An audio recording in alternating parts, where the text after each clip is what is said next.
प्यारे साथियों नमस्कार, कैसे हैं आप सभी। उम्मीद करता हूं आप सब बहुत अच्छे होंगे, स्वस्थ और मस्त होंगे। आज हम चर्चा करने आए हैं आपके सामने नो कॉन्फिडेंस मोशन, अविश्वास प्रस्ताव के बारे में। आप सभी साथियों की एक बहुत बड़ी सिफारिश थी, लगातार आपकी तरफ से मांगे आ रही थी कि सर आप एक बार नो कॉन्फिडेंस मोशन या अविश्वास प्रस्ताव समझाइए क्या होता है। चलिए, तो फिलहाल हम आज अविश्वास प्रस्ताव के बारे में सारी चीजें जानेंगे, इसकी पूरी ऐतिहासिक पृष्ठभूमि को जानेंगे और ये देखेंगे कि ये कहानी कहां से स्टार्ट हुई थी। और भारत के संदर्भ में भी हम ये जानने की कोशिश करेंगे कि कब कब किस किस प्रधानमंत्री के कार्यकाल में ये लाया गया और किसके कार्यकाल में सबसे ज्यादा बार लाया गया। हालांकि आप लोग गैस करिए कि अगर किसी प्रधानमंत्री के कार्यकाल में सबसे ज्यादा बार लाया गया होगा तो वह कौन होंगे। आप बिल्कुल सही समझ रहे हैं। चल जाइए, तो स्टार्ट करते हैं अविश्वास प्रस्ताव को। अविश्वास प्रस्ताव की हिस्टोरिकल बैकग्राउंड ये है कि एक्चुअली अमेरिकन रेवोल्यूशन, अमेरिकी क्रांति हो रही होती है और अमेरिकी क्रांति में एक अमेरिका का शहर है यॉर्क टाउन, वहां पर ब्रिटिश सेना बुरी तरह से क्रांतिकारियों के द्वारा पराजित होती है।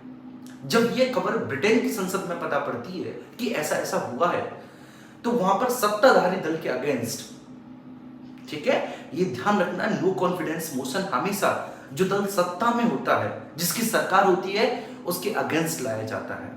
ठीक है, तो सत्ताधारी दल के अगेंस्ट लाया गया और इसको लाए जाने के पीछे रीजन ये था कि संसद में जो सदस्य थे वो ये बात कह रहे थे कि हम वर्तमान सरकार में अब बिल्कुल भी विश्वास नहीं रखते। हमारे हिसाब से अब ये सरकार यहां से चली जानी चाहिए क्योंकि इसकी वजह से ब्रिटेन पराजित हुआ है अमेरिकन रिवॉल्यूशन में। ठीक है, क्योंकि ये इसी की पॉलिसीज का परिणाम है। अब आइए समझते हैं कि हमने क्या लिखा है। अमेरिकी क्रांति में यॉर्क टाउन में क्रांतिकारियों के द्वारा ब्रिटिश सेना को पराजित कर दिया गया।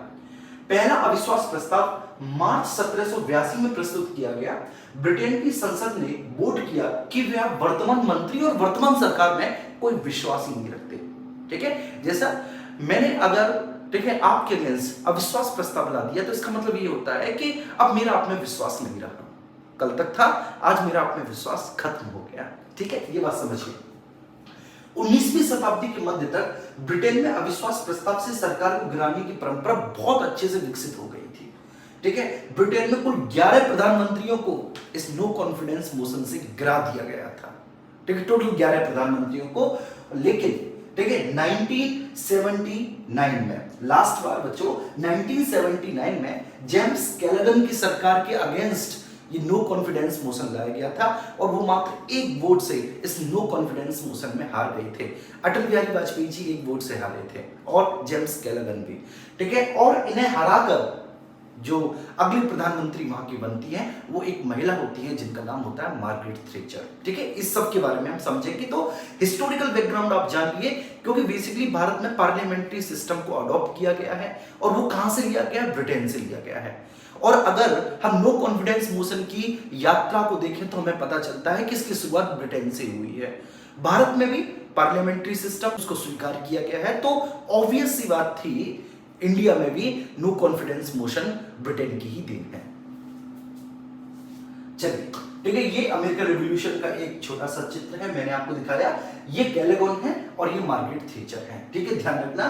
ठीक है, ये थैचर जीत गई थी और कैलोगन की सरकार मात्र एक वोट से गिर गई थी। चलिए, ये स्टार्ट करते हैं। भारत में इसका प्रोसेस क्या है, तो बच्चों ध्यान रखना। ठीक है, आप सभी लोग, क्योंकि आप में से अधिकांश स्टूडेंट्स जो हैं कॉम्पिटिटिव एग्जामिनेशंस की तैयारी करते हैं और उनको जानना होता है कि नो कॉन्फिडेंस मोशन क्या है। तो ध्यान रखना कि नो कॉन्फिडेंस मोशन को हम हमेशा लोकसभा में ला सकते हैं, ये कभी भी राज्यसभा में लाया नहीं जाता। और जब कभी भी लोकसभा में ये लाया जाता है तो पहले एक रेजोल्यूशन लाना होता है, एक प्रस्ताव लाना होता है और उस प्रस्ताव के पक्ष में मिनिमम 50 वोट पड़ने चाहिए। ध्यान रखना, अगर 50 वोट पड़ जाते हैं उस प्रस्ताव के पक्ष में तो फिर आगे प्रक्रिया स्टार्ट होती है। चलिए, तो क्या है, अविश्वास प्रस्ताव केवल लोकसभा में लाया जा सकता है। ठीक है, प्रस्ताव को प्रस्तुत करने के लिए लोकसभा के कम से कम 50 सदस्यों का समर्थन प्राप्त होना चाहिए।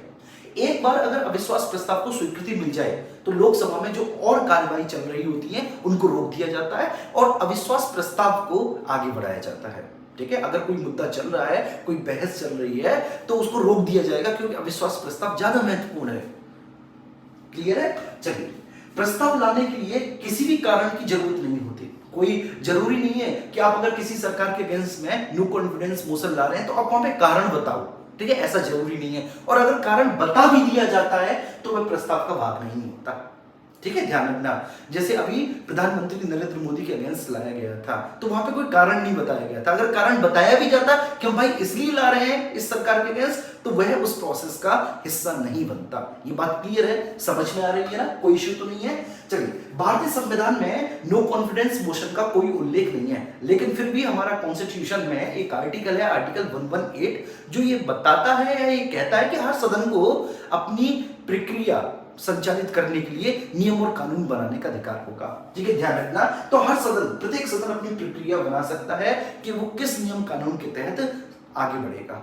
तो इसी के तहत अविश्वास प्रस्ताव भी हमारी लोकसभा में एक प्रक्रिया के रूप में जुड़ गया, हालांकि इसका संविधान में कोई भी जिक्र नहीं है। क्लियर है, ठीक है। चलिए, तो अब आगे बढ़ते हैं। भारत में इसका इतिहास क्या रहा है? भारत में इसका बड़ा इंटरेस्टिंग इतिहास रहा है। वो क्या कि अब तक लोकसभा में 27 बार नो कॉन्फिडेंस मोशन प्रस्तुत हो चुका है, टोटल 27 बार हो चुका है, और अकेले 15 बार तो इंदिरा गांधी के अगेंस्ट हुआ है। जैसे कि मैं भी आपसे बोल रहा था ना कि किसके अगेंस्ट लाया गया होगा, तो आप गैस कीजिए, आपने गैस भी सही किया होगा, इंदिरा गांधी, ठीक है। तो अकेले 15 बार ये इंदिरा गांधी जी के अगेंस्ट लाया गया है। और सबसे बड़ी बात यह है कि एक सांसद जिनको सबसे ज्यादा बार नो कॉन्फिडेंस रेजोल्यूशन को या हम कह सकें अविश्वास प्रस्ताव को प्रस्तुत करने का रिकॉर्ड प्राप्त है, तो वो है मार्क्सवादी कम्युनिस्ट पार्टी के सांसद हैं जिनका नाम है ज्योतिर्मय बसु। ज्योतिर्मय बसु ने 4 बार, सबसे ज्यादा बार इंदिरा गांधी जी के ही अगेंस्ट इस अविश्वास प्रस्ताव को लाया था, ठीक है। इनफैक्ट लाल बहादुर शास्त्री और पीवी नरसिम्हा राव ये भी इससे अछूते नहीं रहे। उनके कार्यकाल में भी 3-3 बार उनके अगेंस्ट नो कॉन्फिडेंस मोशन लाया गया है, ठीक है, ध्यान रखना, 3-3 बार लाया गया है लाल बहादुर शास्त्री और नरसिम्हा राव के अगेंस्ट भी। ऐसा नहीं कि लाल बहादुर शास्त्री जी जिन्होंने जय जवान जय किसान का नारा दिया वो भी इससे अछूते रहे हैं, नहीं, वो भी इसकी जद में आए हैं। इसके बाद अटल बिहारी वाजपेयी जी के संदर्भ में बड़ा इंटरेस्टिंग है। इन्होंने 2 बार नो कॉन्फिडेंस रेजोल्यूशन प्रस्तुत किया, एक बार इंदिरा गांधी के अगेंस्ट किया, एक बार नरसिंह सरकार के अगेंस्ट किया, ठीक है। और सबसे बड़ी बात ये थी कि इनके अगेंस्ट भी 2 बार नो कॉन्फिडेंस रेजोल्यूशन आया, ठीक है, ध्यान रखना। तो 2 बार इन्होंने किसी और के अगेंस्ट नो कॉन्फिडेंस मोशन को प्रस्तुत किया और 2 बार इनके अगेंस्ट भी नो कॉन्फिडेंस मोशन आया। पहली बार आया था 1996 में, ठीक है, तब मत विभाजन से पहले इन्होंने इस्तीफा दे दिया था क्योंकि ये अल्पमत में थे, इसलिए इन्होंने इस्तीफा दे दिया। लेकिन दूसरी बार जब आया 1998 में, तब ये बड़े कॉन्फिडेंट थे, लेकिन तब ये एक वोट से हार गए थे। और उसके पीछे रीजन ये था कि एक सांसद थे, ठीक है, आप कमेंट बॉक्स में बताएंगे कि वे कौन थे, ठीक है, वो किसी राज्य के विधानसभा के सदस्य जो है निर्वाचित हो गए थे। अगर आप बात करें कि नैतिकता की दृष्टि से देखें तो वह उस राज्य की विधानसभा में है, वहां पर निर्वाचित हो गए हैं विधानसभा के सदस्य के तौर पर, लेकिन वो उससे पहले सांसद भी रहे थे, ठीक है। वो वोट देने आते हैं और वो बिहारी जी के अगेंस्ट वोट देते हैं और उसी एक वोट से अटल बिहारी वाजपेयी जी हार जाते हैं। चलिए, सबसे पहली बार भारत में ये कब लाया गया? तो ये जो आप देख रहे हैं जेवी कृपलानी जी हैं। ये कौन है? ये जेवी कृपलानी है। मैं आपको बता देता हूं, ये जेवी कृपलानी है, ठीक है। ये वही व्यक्ति हैं जिन्होंने सबसे पहली बार संविधान सभा को संबोधित किया था, ठीक है, 6 दिसंबर को। और ये जो आप देख रहे हैं ये आपके कौन है? इनको आप सभी लोग जानते होंगे, ये हमारे भारत के पहले प्राइम मिनिस्टर हैं जवाहरलाल नेहरू जी, ठीक है। तो जेबी कृपलानी जी ने जवाहरलाल नेहरू जी के अगेंस्ट सबसे पहली बार अविश्वास प्रस्ताव लाया था, कब बच्चों? 1963 में, अगस्त 1963 में, ठीक है। हालांकि, ठीक है, इसका कोई मतलब नहीं था क्योंकि अविश्वास प्रस्ताव के पक्ष में मात्र 62 वोट पड़े थे और उसके विपक्ष में, मतलब विपक्ष का मतलब है जवाहरलाल नेहरू जी के पक्ष में कितने वोट पड़े थे? 347। इसके बाद ये ज्योतिर्मय बसु हैं, ठीक है, यही है जिन्होंने 4 बार इंदिरा गांधी के अगेंस्ट अविश्वास प्रस्ताव लाया है, ठीक है। ये ज्योतिर्मय बसु, आप अच्छे से देख लीजिए, इंदिरा गांधी जी को आप सब लोग जानते हैं अच्छे से। अच्छा, इसके बाद अब एक चर्चा हम कर लेते हैं विश्वास प्रस्ताव की। विश्वास प्रस्ताव हालांकि ना इसका जिक्र कभी संविधान में है और ना ही इसका जिक्र लोकसभा की किसी प्रक्रिया में भी है। अब सबसे बड़ी बात यह है कि मैंने बताया कि ना तो उसका प्रावधान संविधान में है, ना ही लोकसभा की प्रक्रिया और कार्य संचालन संबंधी नियमों में, लेकिन उसके बावजूद भी 10 बार, ठीक है, ये प्रधानमंत्रियों को बोला गया है कि भाई वो विश्वास मत लें, ठीक है। इनमें से 5 बार प्रधानमंत्री सफल रहे और 5 ऐसे प्रधानमंत्री जो असफल रहे विश्वास मत लेने में, ठीक है, ध्यान रखना। तो विश्वास मत लेने का मतलब ये होता है कि भाई वो बता सके कि हाँ हमारी सरकार बहुमत में है, हमारी सरकार को कोई खतरा नहीं है। और अगर आप विश्वास मत नहीं ले पाते तो इसका मतलब है कि आपकी सरकार गिर जाएगी, ठीक है, ये बात समझ में आ रही है। तो ये आप देख रहे हैं विश्वनाथ प्रताप सिंह है, ठीक है, ये भी नहीं ले पाए थे। ये एस.डी. देवगौड़ा साहब है, ये भी विश्वास मत नहीं ले पाए थे।